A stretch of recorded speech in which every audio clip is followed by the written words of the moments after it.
Okay. So. Intro? No, fuck it. These are going to be separate though, aren't they? The title says what it is. Right, Eternals. Yes. So, it's safe to say you're a big Marvel fan, Mr. Smith. A massive Marvel fan, yes. Right. But I have several tattoos on myself that are all Marvel based, and You've seen all the films I've seen all of the films and read most of the comics. most of the comics. Right. So, Eternals currently has the lowest rating of any MCU film. Right. It currently sits on IMDb at 6.5. Okay. Which, by the way, is nothing to turn your nose up at. 6.5. No. Why? So hang on, it has a lower rating than the Incredible Hulk. The lowest. That's insane. I mean, The thing is between that and Rotten Tomatoes, yeah. Right. Okay. I would say my theory as to why is because I mean the Eternals is probably the riskiest the riskiest what's the property Right. that they could, even riskier than like Guardians of the Galaxy, because Guardians of the Galaxy, as much as it was pretty much an unknown property, did have something that lent itself to the quirky characters and other stuff, and it was handed to James Gunn. Whereas the Eternals, even amongst comics fans, are not hugely well known. I mean, those created by Jack Kirby, basically because he was working for DC, if I remember this rightly. He was working for DC with the New Gods, and they kind of cancelled that up from under him, so he went back to Marvel, and he created the Eternals in his response, because like it was along the same sort of lines, and it was the story he wanted to tell. Right. But they've never been huge in the comics. They've never really served that much of a purpose in the huge like Marvel universe. So even though they're kind of important to the creation of the Marvel universe, if you follow the stories, the best run I ever read was when Neil Gaiman took them on for a bit in the late 90s, maybe early 2000s, and he did a run with John Romita Jr., and it was a really interesting run. But again, it's not very well read. So yeah, I think that's half the problem, is these characters, no one knows them. Especially amongst the usual movie-going public. They have no idea who these characters are. Is it that, or is it because you are homophobic? What? Where's that come from? So, there is... This is where it sort of came about. There's a thing on, like, some people on social media have been saying the reason that this film has such a low rating, it's still a good rating, is 65% of all film critics are white male. Right. Which, us. Yeah. We are in that ballpark. 100% in this room. Yep. I don't know where that figure comes from. Okay. It's probably just plucked out of the air. Possibly like Brie Larson. We're not totally sure. And that is why the film has not had the most favourable reviews, because obviously the film has a very diverse cast. Yeah. Including people of colour, women, and homosexuals. Right. And some people believe that that is the reason the film has not got a great score. Also, they sort of double down on this, some of them, by saying that it is in no way Chloe, was it Zhao's fault? Oh, yeah. Because she couldn't have fucked it up because she won an Oscar the year previously. Right. And so it cannot be her fault. I mean, that's not how films work. No, it isn't. No. But this is the argument that some people have put forth, which is not true. No. Also, it's implying that if 65% of the film critics are white male, that all of that 65% are homophobic and racist and misogynistic and fuck deaf people. They fuck deaf people? Or no, just fuck them. Fuck them. Oh, yeah. Okay. Yeah. No, I don't think that's... I mean, the film itself, I like the film. It's certainly not anywhere near like my favourite of the MCU films. It's probably... I think it's better than The Incredible Hulk, which again, I like that film. This is the Ed Norton thing. The Ed Norton one. I've not seen it. It's an okay film, but and this is probably better than that. Um, the other one, Thor: The Dark World, That is shit. yeah, That was it's not crap. a good film, and that's entirely their own fault because they had a really good villain which they criminally underused and cut out most of his good scenes apparently, and look, Christopher Eccleston could have done a much better job of it. But anyway, that's by the by. Going back to Eternals, it's not a bad film. I enjoyed it. It's a lot slower paced than most of the MCU. Mm. It is heavy on story, Yeah. more so than like action. So, like, I think that's a lot of why it's not been held in such high regard as well. Because I think a lot of the MCU fans, I don't want to belittle anyone, but as like, I like punching and explosions, like Yeah. whereas this tends to lean to more of a story, Yeah. behind it, has more of a plot. It's a little bit different. Yes, very to It's almost more every likely other film. that it isn't white people are all racist. It's more likely MCU fans like it's not the same as the other ones. I don't like it. Yeah, Basically, that's what I yeah, think. that's what I figured. I mean, and I have to say, like, as much as I liked it, I did kind of sit there at the end of it and go, "Did I like that?" Like, but I did enjoy it. I watched it, I think last week, and I liked it. Yeah, And I'm not a big Marvel fan at all, not at all. but I actually like. I thought I actually like that. Mm. I mean, it's way too long. It is way too long. And someone said to me, and I agree, it would have worked way better as a miniseries. Yeah, actually, yeah. I thought if they put it on Disney Plus instead, Yeah, it's like a they 10-part thing. would have had a lot more time to flesh those characters out. It's a lot of characters for us to just suddenly, because I mean, even the Avengers, they built that up over many movies, Yeah. and even Guardians of the Galaxy, there's only really 4 or 5 of them, Yeah. to really get to grips with. This is quite a few. This is what, like 9 characters or something, or like so none of them get enough screen time to really give them give you enough time to give a fuck, like, Yeah. if you like. And now sort of, the source material. I mean, this film covers 7,000 years. Yes. 7,000 years of Yeah. history. And you're cramming all that all into like 3 hours. I mean, I guess like the events, but like, what you could do with that. Like all of human history. Yeah. And these people have been there. You could do so much with that and do so many different stories. Yeah. Be like, oh yeah, they were here 7,000 years ago. Anyway, here's what's happening today. Yeah. It's like, well, hang on. What's that? It's been like 7,000 years. What's happening all that time? Yeah, it is. And it doesn't quite, I mean, ever since they announced this film, like, literally the question was, what the fuck were these guys doing when Thanos was here? And they do. And they pass it off like, address it. oh, we were told not to. Yeah, literally, so we didn't. we were told we weren't allowed.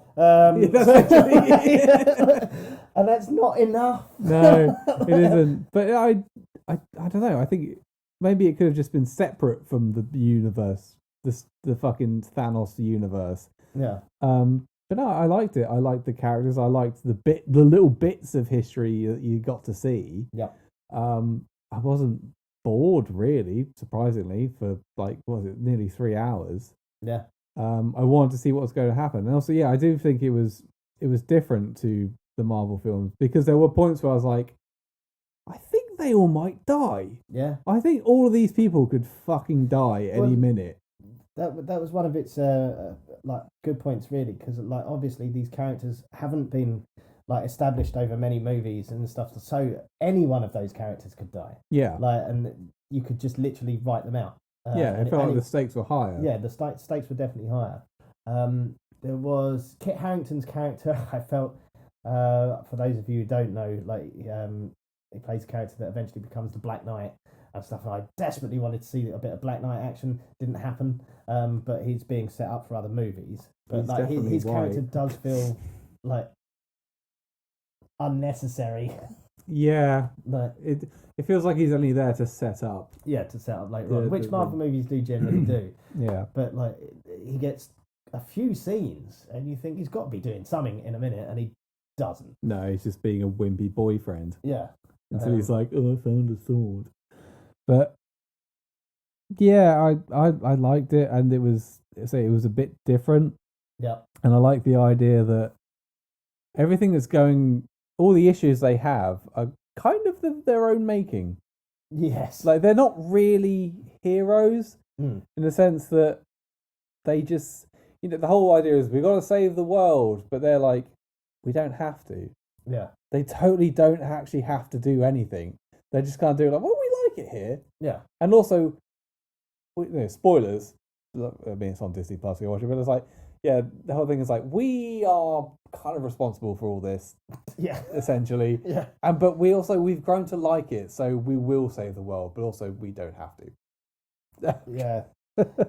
It's very much like we've come to teach the human race how to, exist. Yeah, basically. Right, and stuff. But not when Thanos is here. Yeah. Like, half of the universe gets snapped out of existence and we had a day off. I honestly, that's one of the only bits I really can't get past, and I don't feel it was addressed enough. No, yeah, it's very just like, just sweep that under the rug. Yeah. But like I said, they could have done with just like existing in its own universe. Not everything has to be connected. Yeah. But also, I feel it has, for me anyway, two of the most relatable characters in the Marvel universe. Right. That's Icarus and is it Kingo? Kingo, what's his the name? Bollywood star. Yeah, can't remember the actor's name. But yeah, one, Kingo, when shit starts going down, he's like, I'm off. Yeah. He just leaves. Yeah. He's just like, I mean, I agree, but I don't really want to get involved, so I'm going to go. And literally walks off and is just out of the film until the end where it's like, so how'd it go? That would be me, like, this is a bit of drama. I'm not really, let me, text me. Let me know how it goes. You can't leave. We did fuck all when Thanos was here. I can do all. But no, yeah. And Icarus, yeah. Fuck me. So, spoilers again. Basically, they're all buddies, and then he's like, actually, fuck you all. Yeah. I'm now the bad guy. And then he loses. And after he's lost, he's there on the beach. It's like, this is awkward. Yeah. So he flies flies into the sun, killing himself basically out of embarrassment. It's just like, you don't see him burn to a crisp. He hasn't. He technically, you didn't see him die. It looked pretty. I bet you he's not dead. Maybe, but yeah, I'm so embarrassed. I'm going to fly into the sun. It's one of those like, we've been in a situation like this is so awkward. I wish I could just die. It's like, anyway, I'm off because it's just so awkward. Like that scene at the end on the beach. Like, what's he going to do? What's he going to say? Like, ooh, I really thought you guys would lose. I'm sorry. I tried to murder you all. I didn't think this would happen. Anyway, I'm going to go. I thought he might say like, I thought he was going to like maybe put himself into exile and like, I'm going to live on like a cave on the other side of the world. He's like, no, I'm just going to fly into the sun and die because this is too awkward. It's like, I respect that man. Yeah. For anyone that hasn't seen it, I would advise stopping now because I'm going to talk about the end of credit scenes. Right. Yeah. Right. Now, the good end of credit scene sets up Kit Harington going on to become the Black Knight. And Blade. Also, there's a voice, Mahershala Ali. You don't see as Mahershala Ali as Blade. So that, for me, I did not know it was Blade, I have to admit. I was like, who the fuck is that? And then I had to look it up afterwards. But then once I found out it was Blade, I mean, that makes that whole scene very interesting, and I'm quite excited to see what they do with that. Now, the other scene has Harry Styles turn up as Star Fox. Now, first of all, Harry Styles isn't very good in this scene. He's fucking like just. He was in that Dunkirk and the small part he had in that. He was really good. Yeah. In this, where he's Star Fox. Star Fox is a wildly problematic character in the comics. Isn't Star Fox like a N64 game? No, well, yes, it is. Okay. But also, Star Fox is his Eros, basically. He's Thanos' half brother. Right. But in the comics, his powers are basically Rehypnol. He literally, his pheromones. You roofied me! his pheromones will make anyone basically want to bang him. Like, right, okay. Yeah, and he was an Avenger for like 5 minutes. Until he rapes somebody. Well, it's just like you can't do that, Eros or Erectos, whatever your fucking name is. I don't know what they're going to do with him. How are they going to change him to make him less problematic? Because I mean, that's not a great character in this day and age to have. But also, Harry Styles' performance, I did not enjoy it. It made me cringe. He had like 3 lines. Yeah, but that was enough. I was like, no, stop this. Is it Patton Oswalt did the voice of his leprechaun friend or whatever the hell that was? It's one of the worst CGI characters in the Marvel universe. Yeah, so far. it did look terrible, really bad. I could have done without those end scenes if I'm honest. Yeah, absolutely. But yeah, look, Eternals itself, not a bad film. It is different. It is different in pace and execution from pretty much every other Marvel film. Yeah. But that does not make it a bad film. No, sorry, it's not excessive. It's not exclusively why I liked it. No. It was partly like because personally, I'm like every Marvel film, like I've seen this before, whereas this is like a bit different. It's like I don't know what's going to happen, or I don't know who's going to like. I'm pretty sure any of these, if not all of them, might die at the end. And then, yeah, I like sort of the history, but yeah, it is too long. Mm-hmm. And it would have worked a lot better as a miniseries. And I think, like you said at the beginning, sort of, the characters that no one knows, it's a big gamble to take something that no one knows anything about and commit 3 hours to it. Yeah. And at the end of the day, it's like, it's a good film, but if a film's 3 hours long, it better be good isn't enough. Yeah. It's got to be really fucking good. Whereas this is just kind of in the middle. Yeah, and there is, not just Patton Oswalt's character. There is a lot of questionable CGI in this, compared to what we've had come before. Like some of the creatures and stuff. I've forgotten what everything's called. I know what you mean. Yeah, but they're really well rendered and they're really good. But then you've got that one particular one that's supposed to be like the big bad or whatever, and he just doesn't look very good. No. But then is it Thor, the first Thor, where there's that thing in the... I mean, there's lots of, like, questionable CGI. It wasn't something that, like, I thought, like, whoa, this is shit. I think apart from the Patton Oswalt leprechaun thing, I was like, whoa. But, yeah, I think overall I enjoyed it. And those that didn't, I mean, going back to the earlier point, I'm sure there are people out there that do not like this film because it has a gay guy in it, or gay character, I should say, and it was made by a woman and has female character. There are definitely people that dislike it for that reason, but that is not the reason it has the lowest rating of any Marvel film. It's the reasons we said. The Marvel films have a huge audience, like globally and stuff. But I mean, I don't think you can. Yeah, just put it entirely to that.